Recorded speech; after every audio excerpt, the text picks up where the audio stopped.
Hola a todos. Hoy hablaremos sobre el diagnóstico de tuberculosis. Clasificación de los casos diagnosticados de tuberculosis. Bueno, vamos a hablar sobre la localización anatómica de la enfermedad, que pues esta va a depender si se presenta una tuberculosis pulmonar o extrapulmonar asociada a diferentes órganos. En el caso de la historia del tratamiento previo, pues esta se va a clasificar en caso nuevo. ¿Qué quiere decir un caso nuevo? Este pues es aquel que pues nunca había sido tratado, en este caso pues un paciente que no había tenido tuberculosis, pero pues que ha recibido medicamentos antituberculosos por más de un mes como tratamiento y seguimiento. Un caso previamente tratado es aquella persona que pues ha recibido un tratamiento de más de un mes con estos medicamentos. El reingreso tras recaída, pues es esa persona que pues ha sido previamente tratada por tuberculosis y pues ahora se le diagnostica pues con un episodio recurrente de tuberculosis. En el caso del reintegro o reingreso tras fracaso, pues es esa persona que fue previamente tratada con tuberculosis y pues el tratamiento fracasó. En el otro caso, pues habla sobre un paciente recuperado tras pérdida de seguimiento, pues esto quiere decir que pues la persona había sido tratada previamente por tuberculosis y pues fue declarada como pérdida del seguimiento, o sea, falla terapéutica. En el caso pues del estado serológico de las personas de VIH, eso quiere decir que pues son esos casos confirmados por tuberculosis, pero también el paciente pues presenta VIH positivo. En el caso, pues, del perfil de resistencia a los medicamentos antituberculosos, pues acá se va a evaluar qué tan resistente es el paciente a ciertos medicamentos. Y como último, pues se va a evaluar el resultado del tratamiento antituberculoso. Clasificación basada en la multiresistencia. Bueno, vamos a hablar sobre la monoresistencia, que pues es esa resistencia a solo un medicamento antituberculoso de primera línea. En el caso de la polirresistencia, pues es esa resistencia a más de un medicamento antituberculoso de primera línea. En cuanto a la multidrogoresistencia, pues vamos a hablar que se presenta una resistencia in vitro a isoniazida y rifampicina, al ser combinada pues con otros fármacos antituberculosos. En cuanto a la resistencia, extensamente resistente, pues acá vamos a hablar que pues es un caso de multidrogoresistencia que es resistente a una fluoroquinolona y al menos pues a un medicamento inyectable de segunda línea. En cuanto a la resistencia a rifampicina, pues como su nombre lo habla, tienden a ser resistentes a la rifampicina al ser detectada utilizando métodos fenotípicos y genotípicos. Diagnóstico de tuberculosis. Frente a la sospecha de un caso de tuberculosis, pues esta se va a basar en las manifestaciones clínicas que presenta el paciente y los resultados de sus estudios radiológicos. En este caso, pues es necesario confirmarla por medio de un criterio microbiológico que es el que nos va a identificar y detectar si se presenta la bacteria Mycobacterium tuberculosis, que en este caso pues es la que causa la tuberculosis. Para esto pues se va a realizar una prueba de sensibilidad fenotípica o genotípica, cultivos líquidos y sólidos y una baciloscopia seriada. En el caso pues de la prueba de sensibilidad genotípica, pues esta se va a hacer con el fin de detectar ADN de Mycobacterium tuberculosis. La prueba pues fenotípica en este caso pues se realiza en medio de cultivo líquido para detectar si los medicamentos antituberculosos afectan o no el crecimiento de Mycobacterium tuberculosis. Y una baciloscopia seriada, pues acá se van a evaluar tres pruebas con el fin de detectar bacilos ácido alcohol resistentes. Hablemos de la baciloscopia seriada. En este caso, pues vamos a hablar sobre la baciloscopia y la recolección de la muestra. Pues como ya sabemos, la baciloscopia, pues es el estudio que se le hace a la muestra de esputo para identificar bacilos ácido alcohol resistentes causantes de tuberculosis. Para esto se deben realizar tres muestras seriadas de esputo, pues cada una en diferente frasco ancho estéril. En este caso, pues la primera muestra se debe recoger a primera hora de la mañana, se debe realizar un enjuague a la boca solamente con agua y se debe llevar inmediatamente al laboratorio. La segunda muestra pues va a tratar prácticamente lo mismo y se va a llevar inmediatamente al laboratorio. Y la tercera muestra, en algunos casos, pues se puede recoger en el laboratorio y si no, pues se hace el mismo procedimiento en casa, se realiza un enjuague, no con crema de dientes, sino simplemente con agua, se recoge la muestra y se lleva en el menor tiempo posible al laboratorio. Se ha descrito que pues, la primera muestra detecta el 80% de los casos positivos, la segunda el 15% y la tercera el 5% de casos positivos. Reporte Baciloscopia. Bueno, pues en esta tabla está evidenciada la escala internacional para el resultado de baciloscopias según la detección de bacilos ácido-alcohol resistentes en ciertos números de campos.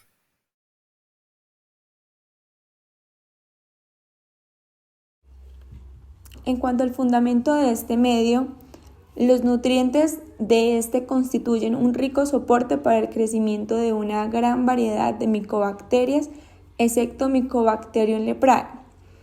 El verde de malaquita juega un papel bastante importante, ya que este inhibe el desarrollo de la flora acompañante gram positiva y de algunas gram negativas.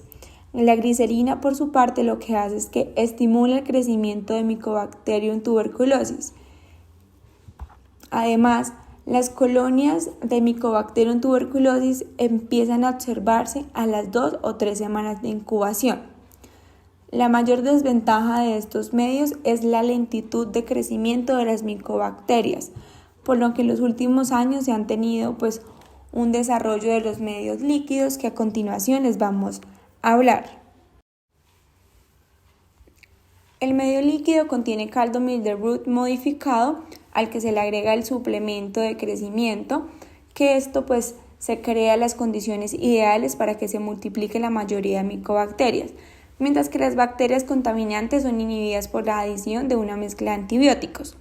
Además, el crecimiento de bacterias, incluyendo las micobacterias, se detecta por la emisión de fluorescencia del tubo, lo que aumenta proporcionalmente a medida que las bacterias utilizan el oxígeno y lo reemplazan con el dióxido de carbono en el medio. El equipo mide la fluorescencia en el tubo a ser expuesto a la luz ultravioleta, y una vez el tubo alcance un desarrollo bacteriano aproximadamente de 10 a la 5 o 10 a la 6 unidades formadoras por mililitro de medio, los tubos son interpretados como positivos. Al cumplir 42 días de incubación sin desarrollo, el equipo lo interpreta como un cultivo negativo. Para el aislamiento primario de micobacterias se pueden procesar diferentes tipos de muestras, tanto como pulmonares como extrapulmonares, las cuales las muestras a procesar son principalmente pulmonares, es decir, expectoración y esputo, y muestras extrapulmonares que pueden ser pus y otras muestras mucopurulentas. Tratamiento de resultados. En la parte de los tubos negativos, ahí vamos a visualizar que los cultivos negativos existen como negativos en curso, es decir, mientras están en el periodo de incubación de 42 días de rutina. Después de eso aparece un reencuentro del número de cultivos negativos para cada cajón en la región de resumen del menú de la pantalla principal, al lado del icono circular. Cuando no se detecta crecimiento después de 42 días, se muestra el indicador del tubo negativo marcado con un signo menos, y este está situado en el centro de los 3 indicadores del cajón. Este se ilumina de color verde. Es bastante importante aquí verificar visualmente todos los tubos negativos antes de desecharlos. Cualquier tubo que provoque sospecha de crecimiento debe ser procesado nuevamente. En cuanto a la disposición de los tubos positivos, el indicador de los tubos positivos es el que está a la izquierda de los 3 indicadores del cajón, con un signo más, y este se ilumina en rojo para informar que la detección de uno o más tubos positivos. Además, existe una alarma sonora opcional. Es bastante importante mencionar que el equipo registrará la fecha en la que el tubo se mostró positivo y el número de días, horas que se tomaron para alcanzar esa positividad. Además, se debe realizar sin Nielsen a todos los tubos positivos del equipo. Son pacientes que ya han alcanzado un sistema inmunológico más desarrollado, y se le hace una baciloscopia, la cual, si está positiva, se le debe pasar a una prueba molecular, que esta nos verifica o nos menciona si es resistente o sensible a rifampicina, un cultivo líquido, una identificación de especie que va a ser Mycobacterium tuberculosis, y una radiografía de tórax, y posterior a ello pues se va a dar tratamiento. En cuanto a la tuberculosis pulmonar activa en mayor de 15 años o grupos vulnerables, es decir, son personas con un sistema inmunológico bastante debilitados, normalmente son personas que están recibiendo tratamientos inmunosupresores como trasplante de órganos o quimioterapias. Además son personas con enfermedades crónicas, es decir, diabetes, hipertensión, que lo que hacen es que pues afecten su sistema inmunológico y que esté pues bastante expuesto a este tipo de enfermedades. En este también incluyen al personal de la salud. En cuanto a la tuberculosis pulmonar activa con VIH, estas personas pues se les hace una prueba molecular rápida, además un cultivo líquido, una identificación de especie y una radiografía de tórax. Hay que mencionar que después de todos esos parámetros se le va a hacer el tratamiento que está en el algoritmo. En cuanto al diagnóstico de tuberculosis extrapulmonar, esta se va a realizar en muestras como lo son el líquido cefalorraquídeo, lavado gástrico y biopsia pulmonar.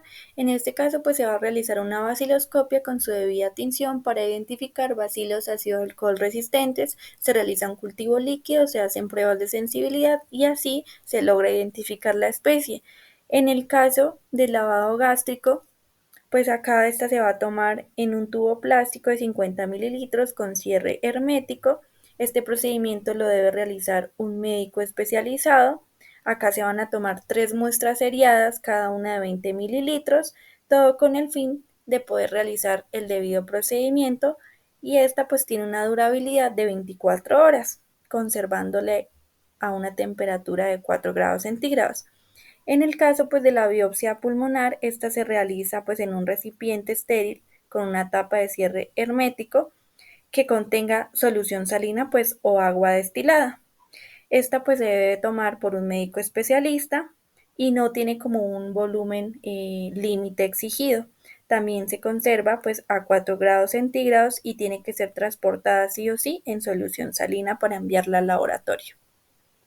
Descontaminación de las muestras. Existen 3 métodos. Este proceso pues es un pretratamiento para descontaminar o eliminar todas las bacterias presentes en la muestra que no sean bacilos ácido alcohol resistentes asociados a microorganismos como Mycobacterium tuberculosis. En este caso vamos a hablar de N-acetilcisteína junto con hidróxido de sodio, que es la unión de dos compuestos que tienen como objetivo neutralizar la flora acompañante que no esté asociada a Mycobacterium tuberculosis. Acá pues se va a utilizar este volumen de esta solución junto con buffer fosfato hasta completar 50 mililitros. Se va a centrifugar, luego se va a descartar el sobrenadante, se le va a volver a agregar 1 mililitro de buffer, se va a resuspender el precipitado y desde acá se va a distribuir el inóculo en los medios de cultivo y preparar el frotis para obtener el debido microorganismo. También vamos a encontrar el método de Lowenstein-Jensen modificado, que acá pues se va a sumergir el escobillón en un tubo con 3 mililitros de solución de hidróxido de sodio al 4% durante 2 minutos. Se va a retirar el escobillón sin escurrir y se va a proceder a realizar la siembra en los 2 tubos con este medio, con el objetivo de buscar y permitir el crecimiento exclusivamente de Mycobacterium tuberculosis. Luego pues se va a descartar este hisopo o escobillón en su destino final, en este caso pues en la caneca de descartes. Vamos a encontrar también la descontaminación con soluciones ácidas. Acá pues se va a utilizar ácido oxálico al 5% para evitar el crecimiento de microorganismos, en este caso asociados a pseudomonas, que estos pues suelen suceder con muestras de pacientes con enfermedades fibroquísticas. Al agregar esto al sedimento, pues se va a agregar gota por gota para medir así el pH junto con rojo de fenol hasta que vire de color. Acá pues se le va a agregar buffer fosfato hasta completar 15 mililitros, se va a centrifugar, se va a descartar el sobrenadante, luego se le va a volver a agregar 1 mililitro de buffer y se va a resuspender el precipitado para así poder distribuir el inóculo en los medios de cultivo, poder preparar el frotis y obtener el microorganismo esperado. Diagnóstico de lepra. Bueno, como ya se ha hablado, pues la lepra es una enfermedad infecciosa causada por Mycobacterium leprae que es crónica y curable, pero pues provoca principalmente lesiones en la piel y daños en los nervios. Este diagnóstico pues se basa o se hace realizando una exploración física, clínica y de laboratorio, todo con el fin de identificar bacilos ácido alcohol resistentes, en este caso pues en una baciloscopia o en una biopsia, que acá pues es lo mismo que hablar de un estudio histopatológico. En el caso de la baciloscopia, pues esta se realiza para detectar los bacilos ácido alcohol resistentes en un frotes de piel recogidos pues desde sitios como lo son la piel, los lóbulos de las orejas, codos y rodillas. Y la muestra utilizada pues para la biopsia se realiza de estas mismas lesiones. Bueno, en cuanto al diagnóstico de lepra, se debe realizar un examen físico. Se sospecha pues de la presencia de lepra ante al menos alguna de las siguientes manifestaciones. Si se presenta una lesión dermatológica única o múltiples como manchas hipopigmentadas, si son rojizas, cobrizas, si hay nódulos, si hay infiltración, también si se presenta una lesión neurológica como engrosamiento de los troncos nerviosos, periféricos, entre otros. En cuanto al examen dermatológico, pues acá se va a evidenciar si se presenta una lesión en la piel y se va a clasificar dependiendo su forma y su tamaño. También se va a realizar una baciloscopia con su debida tinción para identificar bacilos ácido alcohol resistentes. Acá pues se deberán tomar 5 muestras tanto para la baciloscopia de clasificación como para la baciloscopia al término del tratamiento. Esta se realiza pues con una muestra de moco nasal y de linfa de los 4 sitios diferentes o donde se presente la lesión. En cuanto a la linfa, se toma de los 2 lóbulos de las orejas y de 2 de las lesiones si existen. Y en el caso de la baciloscopia, pues de moco, se toma solamente una y esto pues todo con el fin de identificar si se presenta una lepra multibacilar o paucibacilar. En cuanto al diagnóstico por estudio histopatológico, pues acá se realiza una biopsia de piel y esta pues tiene que ser cutánea y tiene que concordar justo con el procedimiento esencial en el estudio del paciente de lepra, que ésta sí confirma si el paciente definitivamente posee y es diagnosticado con lepra. Y así pues se puede clasificar si el paciente pues presenta una lepra paucibacilar y una lepra multibacilar, dependiendo si se encuentra el índice bacilar mayor o menor a 0. Índice bacilar cutáneo. Bueno, esta se realiza de acuerdo con los resultados del frotis cutáneo obtenido en las baciloscopias. Acá pues se logra clasificar de acuerdo si se presenta una lepra paucibacilar o si en este caso es lepra multibacilar, dependiendo la cantidad de bacilos ácido alcohol resistentes que se identifiquen en el frotis. Cálculo del índice bacilar de lepra. Bueno, pues este se va a registrar el número de cruces de acuerdo a la escala anterior, es decir, que se va a registrar el número de bacilo alcohol resistentes según la tabla. En este caso, pues acá se va a realizar el promedio aritmético de las cruces encontradas en cada una de las muestras leídas, en este caso en cada campo. Hay que sumarlas y luego así dividir por el número de muestras leídas, en este caso en 5, según como está aquí el ejemplo. Todo en fin para el diagnóstico de lepra multibacilar o lepra paucibacilar. En este caso, pues la muestra multibacilar, el índice bacilar va a ser mayor de 0 y para la paucibacilar, el índice bacilar va a ser igual a 0. Seguimiento. Seguimiento. Seguimiento de la enfermedad. Bueno, cabe resaltar que es necesario pues hacer un control bacteriológico de una baciloscopia al menos cada 2 meses hasta finalizar el tratamiento. Si el diagnóstico se realizó mediante cultivo, pues los controles deben ser con el mismo cultivo. En el caso, si el paciente pues lleva su seguimiento y la persona afectada presenta pues una baciloscopia o un cultivo positivo en alguno de sus controles, sí o sí pues se deberá realizar una prueba molecular con sensibilidad a fármacos y tener que reiniciar de nuevo la fase intensiva pues hasta obtener un resultado adecuado en la sensibilidad de los fármacos. Otro seguimiento pues es en el grupo de personas con antecedentes de enfermedades o tratamientos inmunosupresores, pues acá el seguimiento se realiza igualmente con la baciloscopia, pero pues hay que hacer un seguimiento seguidamente o periódicamente. En las personas pues que tengan una baciloscopia positiva, pero al final de la primera fase del tratamiento deberán verificar los resultados con un cultivo inicial del diagnóstico. Otra, en el caso de que si la baciloscopia es positiva al segundo mes, pero el cultivo es negativo, pues esta puede verse la presencia de bacilos muertos o dificultad en la técnica para la identificación, por lo que se debe continuar con el tratamiento y pasar a la siguiente fase.